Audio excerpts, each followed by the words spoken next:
தற்குறிப்பேற்ற அணி. தற்குறிப்பேற்ற அணியை தன் கூட்டல் குறிப்பு கூட்டல் அணி என்று பிரிக்கலாம். இங்கு தன் என்பது கவிஞனை குறிக்கும். குறிப்பு என்பது மன கருத்து ஆகும். ஏற்றம் என்பது ஏற்றி கூறுவது ஆகும். அதாவது இயல்பாக நிகழும் நிகழ்ச்சியின் மீது கவிஞன் தன் குறிப்பை ஏற்றி கூறுவது தற்குறிப்பேற்ற அணி எனப்படும். தற்குறிப்பேற்ற அணிக்கு எடுத்துக்காட்டு பாடல் ஒன்றை நாம் பார்க்கலாம். போருளன் தெடுத்த ஆரயில் நெடுங்கொடி வாரல் என்பன போல் மறித்து கை காட்ட.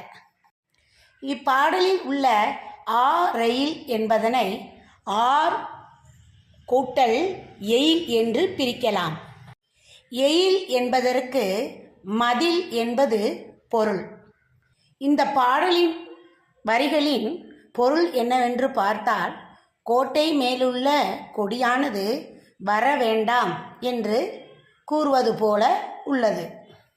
இந்த பாடல் வரிகள் தற்குறிப்பேற்ற அணிக்கு எவ்வாறு பொருந்துகிறது? கொடி காற்றில் அசைவது இயற்கையான நிகழ்ச்சி. காற்றடித்தால் கொடி அசைவது இயற்கைதானே.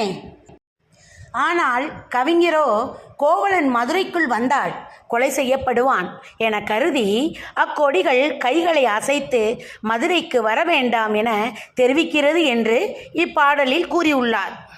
இவ்வாறு கவிஞர் தன் குறிப்பை கொடியின் மீது ஏற்றி கூறியுள்ளதால் இப்பாடல் தற்குறிப்பேற்ற அணிக்கு பொருந்துகிறது. நன்றி.